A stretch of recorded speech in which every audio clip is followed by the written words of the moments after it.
मंडळी, मी आज बनवते महाराष्ट्राचा फेमस असा आणि महाराष्ट्रातल्या शेतकऱ्यांचा प्राण म्हणजे गाठी पिठल्याची रेसिपी।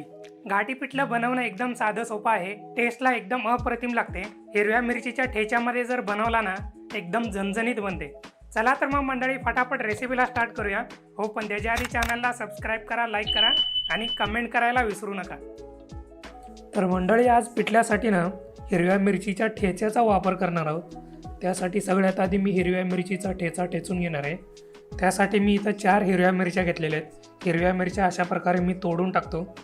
जेव्हा पण तुम्ही मिरच्या घ्याल ना तेव्हा मिरच्या किती तिखट आहेत यावरून ठरवा की मिरच्या किती घ्यायच्या, नाहीतर मग पिठलं खाल्ल्यावर पळापळ चालू व्हायची। आता यामध्ये थोडंसं चवीपुरतं मीठ टाकून घेतोय आणि त्याचबरोबर थोडंसं जिरं टाकून घेतोय। आता या मिरचीचा मस्तपैकी ठेचा जाडसर असा करून घेणार आहे। जर तुमच्याकडे खलबत्ता वगैरे नसेल ना, तुम्ही मिक्सरच्या जारमध्ये टाकून थोडंसं जाडसर वाटून जरी घेतलात ना तरी चालून जाईल। हे बघा मंडळी, अशा प्रकारे एकदम मस्तपैकी आपला ठेचा ठेचून झालेला आहे। आता मी पिठलं तयार करायला चालू करणार आहे।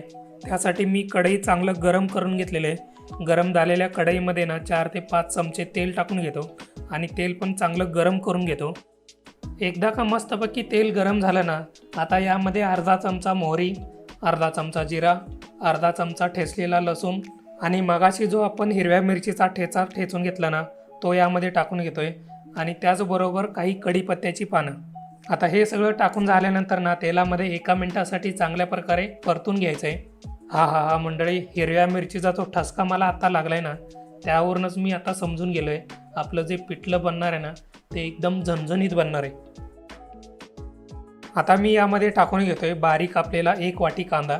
आता या कांद्याला पण मऊ होईपर्यंत चांगलं परतून घेतो तेलामध्ये, म्हणजे 3 ते 4 मिनिट लागतील कांदा मऊ होण्यासाठी। पिठल्यामध्ये कांदा जो आहे ना थोडासा जास्तीचा टाकला तरी चालून जातो, त्यामुळे पिठल्याची जी टेस्ट असते ना ती एकदम छान लागते, चवदार लागते। तर मंडळी, इथं तुम्ही बघू शकताय कांदा एकदम मस्तपैकी मऊ झालेला आहे। कांद्याचा कलर चेंज नाही करून घ्यायचा आहे, फक्त मऊ करून घ्यायचं आहे कांद्याला। आता यामध्ये मी 4 वाटी पाणी टाकून घेतो। 4 वाटी पाण्यामध्ये ना 2 वाटी बेसन आपल्याला टाकून घ्यायचं आहे। हे प्रमाण तुम्ही पण वापरा, म्हणजे तुमचं पण पिठलं एकदम मस्त बनून जाईल। कढईमध्ये पाणी टाकून झाल्यानंतर आता यामध्ये थोडंसं हळद टाकून घेतो। हेच हळद तुम्ही फोडणीच्या वेळी जरी टाकलात ना तरी चालून जाईल। आता मी यामध्ये अर्धा चमचा अजवाईन टाकून घेतोय। अजवाईनमुळे पिठल्याला जो टेस्ट येतो ना तो एकदम भारी येतो आणि टाकताना थोडंसं हातामध्ये घासून टाकायचं। आता यामध्ये मी थोडेसे शेंगदाणे टाकून घेतोय। शेंगदाण्याची साल काढून घेतलेले आणि त्याच्या पाकळ्या करून घेतलेले, किंवा मग खलबत्त्यामध्ये थोडंसं शेंगदाणे जाडसर असं कुटून जरी टाकलात ना तरी चालून जाईल। आता हे सगळं पाण्यामध्ये चांगल्या प्रकारे मिक्स करून घ्यायचं आहे। जसं पाणी उकळायला चालू होईल ना पाण्याला हळदीचा कलर एकदम छान येईल। हळद जी आहे ना सगळ्यात आधी फोडणी देत असताना जरी टाकलात ना तरी चालून जाईल। तेव्हा काय होतं, तेलामध्ये थोडंसं हळद भाजली जाते, जास्त करपली जाते, त्यामुळे त्याचा टेस्ट चेंज होतो, म्हणून मी पाण्यामध्ये टाकून घेतलेले। आता या पाण्याला चांगलं उकळी येईपर्यंत शिजवून घ्यायचं आहे आपल्याला। तसं पाण्याला उकळी येण्यासाठी ना 4 ते 5 मिनिट लागतात। थोडासा गॅस जो आहे ना मोठा करून घेतला तरी चालून जातं। हे बघा, अशा प्रकारे मस्तपैकी असं पाण्याला उकळी आलेली आहे। आता गॅस जो आहे ना एकदम लहान ठेवायचा आहे आणि आता यामध्ये आपलं बेसन टाकून घ्यायचं आहे। एका हातानं बेसन टाकायचं आणि दुसऱ्या हातानं चमच्यानं ते चांगल्या प्रकारे हलवत राहायचं पाण्यामध्ये बेसन। सगळ्यात आधी बेसन थोडंसं पाण्यामध्ये टाकून घेतलं तरी चालून जाईल आणि नंतरच्या ह्याच्यामध्ये अशा प्रकारे टाकून घ्यायचं आहे। एका हातानं बेसन टाकत राहायचं आणि दुसऱ्या हाताने चमच्यानं ते पाण्यामध्ये हलवत राहायचं आहे, चांगलं मिक्स करत राहायचं आहे। एकाच वेळेला बेसनाचं पीठ पाण्यामध्ये टाकून ते मिक्स करायला जर गेलात ना तर बेसनाच्या गाठी ज्या असतात ना त्या मोठ्या बनतात, त्या चांगल्या नाही बनणार। त्यामुळे एका हाताने बेसन टाकत राहायचं आणि दुसऱ्या हाताने चमच्यानं हलवत राहायचं आहे। हे बघा, अशा प्रकारे एकदम मस्तपैकी बेसन जे आहे ना पाण्यामध्ये चांगल्या प्रकारे मिक्स करून घ्यायचं आहे। जरी एखाद्या वेळेस बेसनाच्या गाठी मोठ्या राहिल्या असतील तर ते चमच्याने अशा प्रकारे फोडून घ्यायच्या आणि मस्तपैकी चांगलं मिक्स करून घ्यायचं आहे। तर शेवटी आपण गाठीचं पिठलंच बनवतोय, त्यामुळे त्यामध्ये गाठी असणारच, पण मोठ्या नसल्या पाहिजेत, छोट्या असल्या तरी चालून जातात। आता यामध्ये चवीपुरतं मीठ टाकून घ्यायचं आहे आणि त्याचबरोबर बारीक कापलेली कोथिंबीर यामध्ये टाकून घ्यायचे आहे आणि दोन्ही पिठल्यामध्ये चांगल्या प्रकारे मिक्स करून घ्यायचं आहे।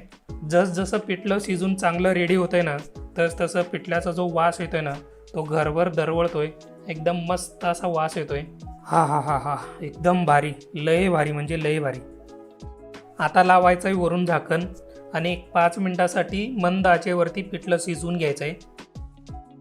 हे बघा मंडळी, 5 मिनिट झालेले पिठल्याला शिजवायला ठेवून. एकदम मस्तपैकी पिठलं शिजून रेडी झालेलं आहे.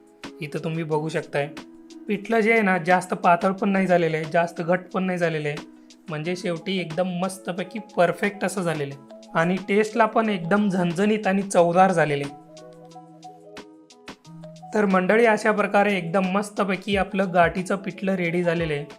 चवीला एकदम मस्त झालेलं आहे. तुम्ही आता बघितलेल्या व्हिडिओमध्ये कसं कसं केलेलं आहे, काय काय प्रोसेस वापरलेलं आहे, कुठले टिप्स आणि ट्रिक्स वापरले ते पण मी तुम्हाला सांगितलेलं आहे. जर मंडळी तुम्ही पण तुमच्या घरी गाठीचं पिठलं अशा पद्धतीने जर बनवलात ना, तर तुमचं पण गाठीचं पिठलं एकदम चवदार बनणार, यात काही शंका नाही. गाठीच्या पिठल्याबरोबर ज्वारीची भाकरी किंवा मग बाजरीची भाकरी आणि त्याचबरोबर मिरचीचा ठेचा, कांदा, हा हा हा, काय कॉम्बिनेशन आहे मंडळी. तुम्ही पण एकदा तुमच्या घरी नक्की ट्राय करा.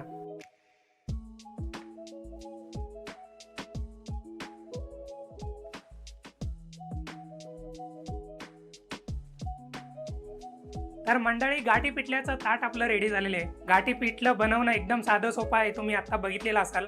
आणि मी आता गाठी पिठला टेस्ट करून सांगतो तुम्हाला कसा झालाय तो.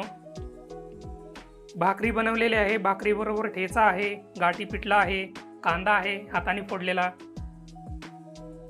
हे बघा. आणि त्याचबरोबर थोडंसं हिरव्या मिरचीचा ठेचा घेतो.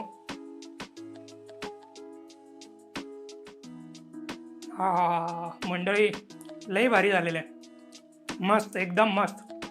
यामध्ये हिरव्या मिरचीचा जो ठेचा आपण टाकलाय ना, त्याच्यामुळे ना एकदम झणझणीत झालेले आहे, टेस्टला एकदम अप्रतिम झालेले आहे. हे असं झणझणीत गाठी पिठलं ना भाकरी बरोबर जर खाल्लात तर एकदम अप्रतिम लागते.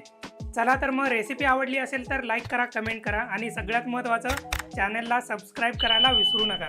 चला तर मग, भेटूया पुढच्या एका व्हिडिओमध्ये अशाच एका नव्या आणि झणझणीत रेसिपी सोबत.